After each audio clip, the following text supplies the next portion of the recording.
What's going on, everybody? Mortem here, this time bringing you an early preview of Dark Envoy, courtesy of the developer Event Horizon. Personally, I've been looking forward to playing Dark Envoy for quite some time, as it was originally due out in, I believe, 2020, but thanks to the pandemic, it was pushed back several times, but it looks like it's finally going to be launching in 2023. So what actually is Dark Envoy? It is a CRPG follow-up to their original title, Tower of Time. And while I certainly wouldn't call it a direct sequel by any means, it does seem to be at least loosely connected to their first title, as the ending of that game sort of sets up the premise for Dark Envoy, which is that on the planet of Jan, humans have arrived and set up a vast technological empire that is at odds with the native races of elves. That war is coming to a head, and our characters, as relic hunters and salvagers, are sort of caught in the middle of it incidentally. And we handle this via CRPG fashion, and more specifically, real-time with pause combat. Technically, it's real-time with slow, but Tower of Time did have a full pause option, so I imagine it will be similar here. But let's take it from the top. Starting at New Game, we have character creation options on display. Pretty basic as far as the cosmetic stuff goes, and for an isometric game, I don't think it's wildly important,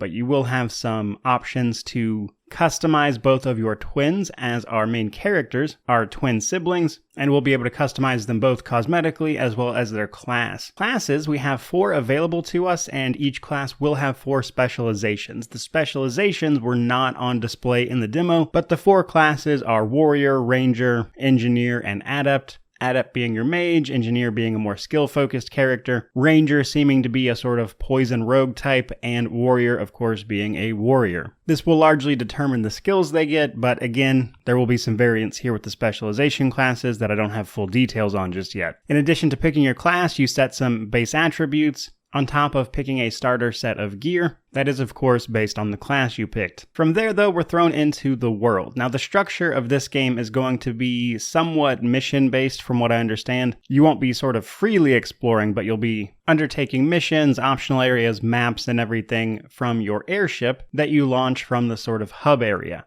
Now, exploring each individual map on these missions is more akin to what you would expect from a typical CRPG. Isometric camera, real-time with pause combat, of course, though there are some things I want to mention here. If you haven't played Tower of Time, one thing that game had that was really cool was the option to use abilities where you could draw the area of effect, and we see the return of that system here, which so far has been pretty fun, and I like that in terms of what it can do for you tactically, but you also have more traditional skills that are just activated, and overall this plays a little bit like an ARPG in terms of the amount of skills you're getting. So it's not exactly Pathfinder levels of complicated or anything, but tactics do play a big role. In the demo, you only eventually get 3 characters, you start with 2, but later on we will of course know how many companions we wind up with, but it looks like the party size per mission is going to be 4. And you'll, of course, guide and move your party through the area. Now, enemies do have a sight range, at which point you can kind of see where you're going to aggro them at, and setting up solid ambushes and tactics based around this is going to go a long way for you. In addition to that, though, we do have some story choices. What's in the demo is a little light on details, but it does look like some of these choices will be relatively significant. For instance, I got to decide between bribing a group of scavenger guards or just killing them outright, and then later I could save or destroy a piece of equipment. So it doesn't look like it's going to be wild in terms of far-reaching decisions, but we'll see. It's possible they were just trying to show off the system here rather than the repercussions. So how much choice and consequence there winds up being is still up for debate, but so far so good.